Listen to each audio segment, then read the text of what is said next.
said, we're taking some time to explore the Apostles' Creed. This morning I'll be talking about Christ's humanity. Mainly born of the Virgin Mary, suffered under Pontius Pilate, was crucified, died, and was buried.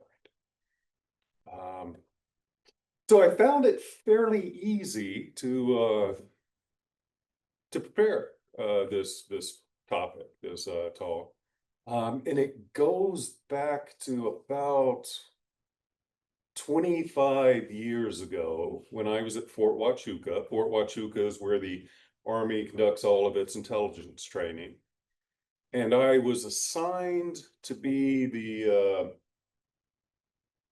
host for an Egyptian exchange officer. We swap officers with our allies so we can learn how each other conduct business. And Magdal Tawakal, Lieutenant Colonel Magdal Tawakal, was my officer. He was Egyptian and a very devout Muslim. And we became friends mainly because both of us had very strong religious beliefs and we were willing to talk about it. And what I learned from Magdal is that as a Muslim, he firmly believed that Christ was born of the Virgin Mary, suffered under Pontius Pilate, was crucified, died, and buried. He believes that on the day of judgment, Christ will come and will separate the sheep from the goats. Where we differed, and this is where he was really worried about me, was he believed God was a man, or Christ was a man, and one of the great prophets, the second to the last of the great prophets. And I believed that Christ was God incarnate. And he was very concerned that I would be counted with the goats, and gave me a copy of the Quran translated into English, Arabic on one side, and showed me what would happen if I professed the divinity of Christ. So yeah, I've spent a lot of time thinking about the humanity of Christ. And let's start with Luke 2, 6 through 7. Christ was a person because Christ was born. So while they were there, the time came for the baby to be born, and she gave birth to her firstborn, a son. She wrapped him in cloths, and placed him in a manger because there was no guest room available for them. So Christ was born. How do I know this? So, by a show of hands, who believes there was a person named Socrates? Okay, thank you. I think just about everyone. Why do we believe there was a person named Socrates? 3 people. Plato, one of Socrates' students, wrote about him. Xenophon, one of Socrates' students, wrote about him. And I can't remember if it was Aristophanes, but one of the Greek dramaticists wrote a comedy and it made fun of Socrates. So we have 3 people who said Socrates existed. How many people do we have that said Christ existed? Eyewitnesses. Well, pardon? Hundreds, Hundreds? maybe more. Right, well, things we can nail down is we know for certain 3 people. There was Paul, who lived during the time of Christ, and talked to people who had met Christ. There was a Roman historian named Tacitus who wrote about, hey, there was some problems in Jerusalem, and I'm surrounded by this Christ person. And another Roman historian, Josephus, He was actually a Jewish person who got Roman citizenship, became a general, helped put down the rebellion, the Jacobite rebellion, which happened about a generation shortly after Christ. Taken to that, all the Gospels are secondary sources. But there is as much reason to believe that Christ was a person, he was born, as there is Socrates. No one questions Socrates. So Christ was born. Christ was a person, born, very messy. Next point, Christ is a person. He had emotions and feelings just like us. Christ got angry. So John 2:13-16. When it was almost time for the Jewish Passover, Jesus went up to Jerusalem. In the temple courts, he found people selling cattle, sheep, and doves, and others sitting at tables exchanging money. So he made a whip out of cords and drove all of them from the temple courts, both sheep and cattle. He scattered the coins of the money changers and overturned their tables. To those who sold doves, he said, "Get out of here. Stop turning my Father's house into a market." So it's funny because a lot of these verses I knew very well, and this is one. This is one. My lovely wife sometimes has problems with being angry at me, and has problems when I am angry with her. And this verse, Christ is a person just like you, just like me. Christ got angry sometimes. And I like this verse because this is not a quick flash anger and over it, but no, Christ went into the temple, hands on his hips, walked out of the temple, went to the market, got leather cords, and began weaving a whip.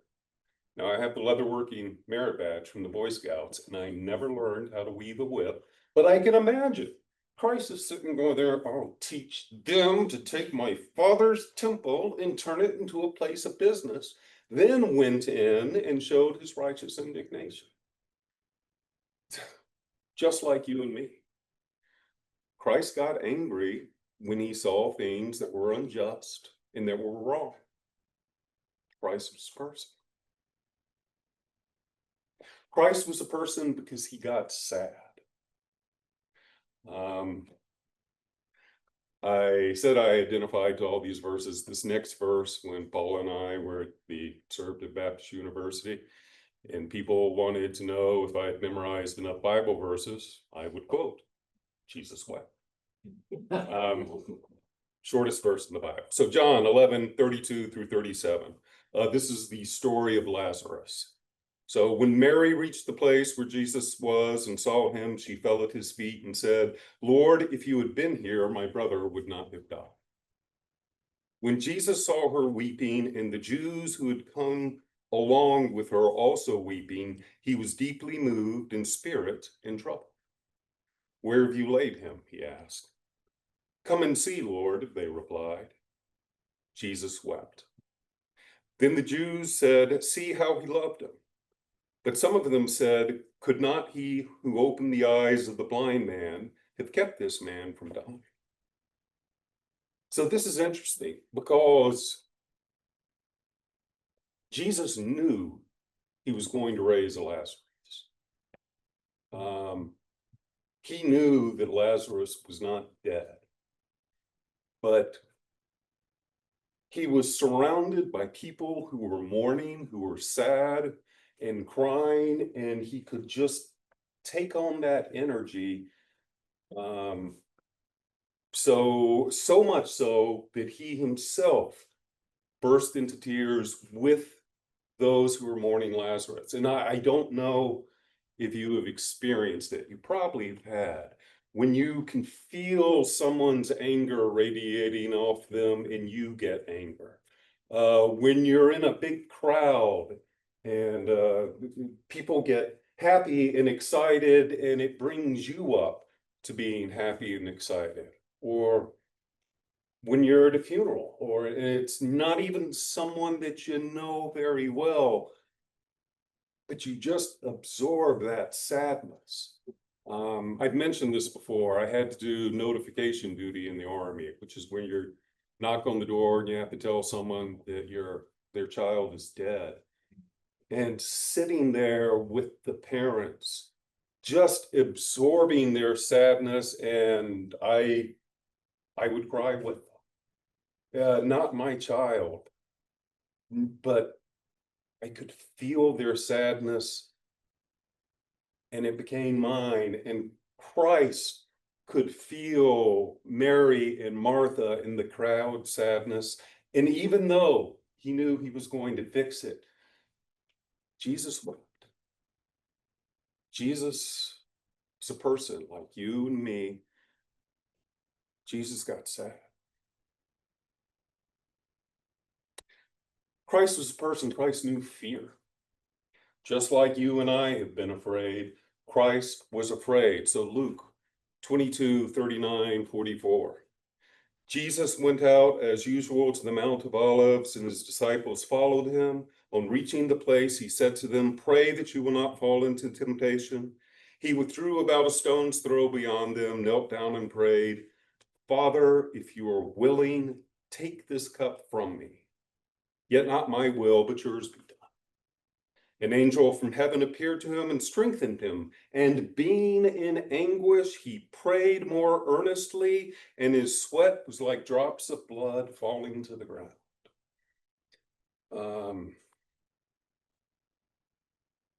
I prayed this prayer.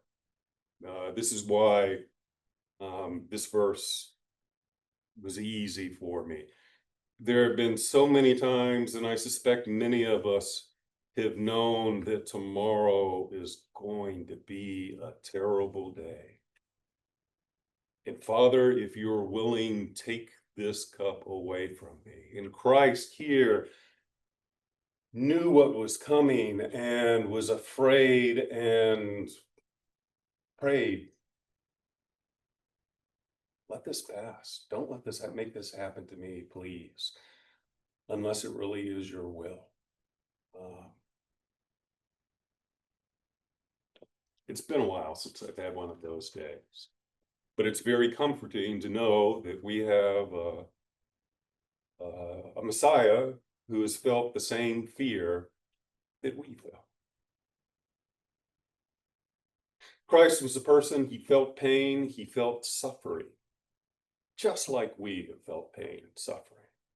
So Mark 15:33-34, at noon, darkness came over the whole land until 3 in the afternoon. And at 3 in the afternoon, Jesus cried out in a loud voice, "Eloi, Eloi, lama sabachthani," which means, my God, why have you forsaken me?"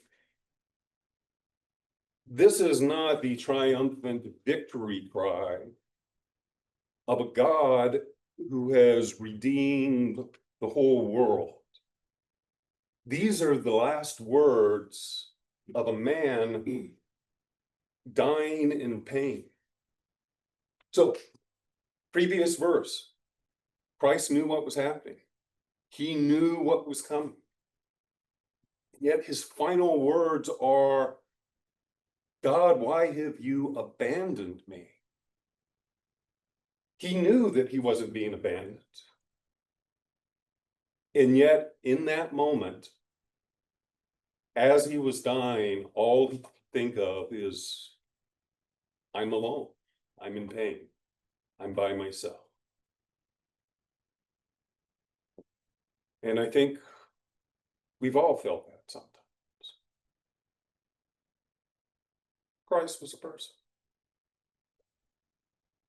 Finally, on the Christ was a person because he died. John 19:32-34. The soldiers therefore came and broke the legs of the first man who had been crucified with Jesus, and then those of the other. But when they came to Jesus and found that he was already dead, they did not break his legs. Instead, one of the soldiers pierced Jesus' side with a spear, bringing a sudden flow of blood and water. So, first thing, the reasons the soldiers broke the legs of the other people is it speeds up the crucifixion process. You have to be able to push up to lift so you can breathe. Crucifixion is death through suffocation. So that's why they broke the legs. They got to Christ, saw that he was dead, to test it, stabbed him with a spear, and blood and water came out. Interesting science thing. If you have blood in your chest cavity and you are dead, cause no circulation, the red blood cells, which are heavier, will settle. The plasma will go to the top. And if you're pierced with a spear, first thing that will come out is the red blood cells, blood. Next thing that comes out is the plasma, water. And there are plenty of commentaries saying, you know, as a medical examiner, what do you call the people in the morgue? You know who I'm talking about. This is an accurate description of what would happen to a dead body. Christ was a person. Just like that, just like us, he knew his own mortality and he faced it, just as we face our own mortality more often than I would. So, we'll wait to the second Hebrews. Why? Why did Christ need to manifest as a human? Why did God choose to incarnate? First, Hebrews 4:14-16. Therefore, since we have a great high priest who has ascended into heaven, Jesus, the Son of God, let us hold firmly to the faith we profess. For we do not have a high priest who is unable to empathize with our weaknesses, but we have one who has been tempted in every way just as we are. Yet he did not sin. Let us then approach God's throne of grace with confidence, so that we may receive mercy and find grace to help us in our time of need. And you see, I think this is what Colonel Twackle is missing out. We have a Christ, we have a Messiah, we have a high priest who has been through what we have been. There's a great ad campaign about he gets us. And Christ gets us. He has been angry, he has been sad, he has been afraid, he has suffered, he has faced his own mortality. We have a high priest, an advocate who has been through what we have been through and gets us. So now would be a good time to go.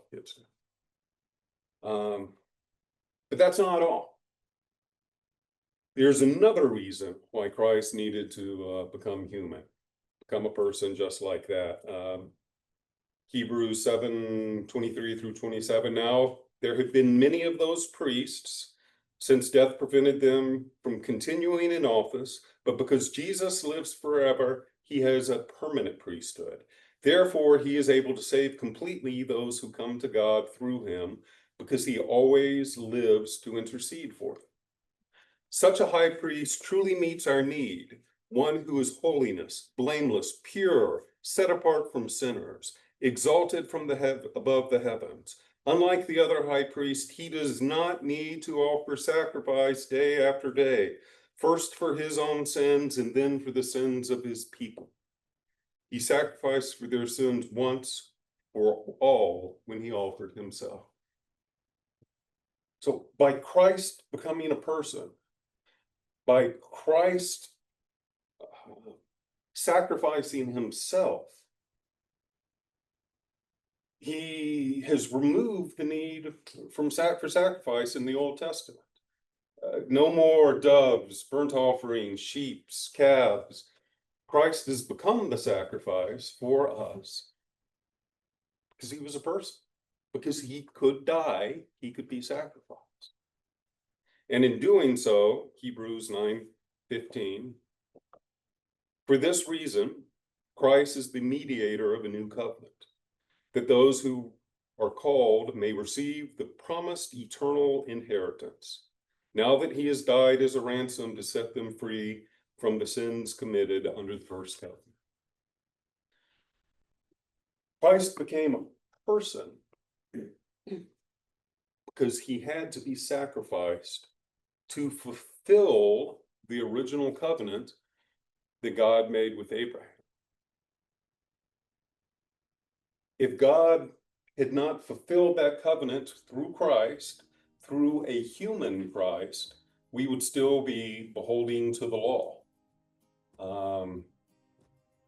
God is constant, and once God made that covenant with Abraham, it was in place until such a point as God was able to fulfill the covenant. Christ, a very human Christ, human like you, human like me, fulfilled that covenant.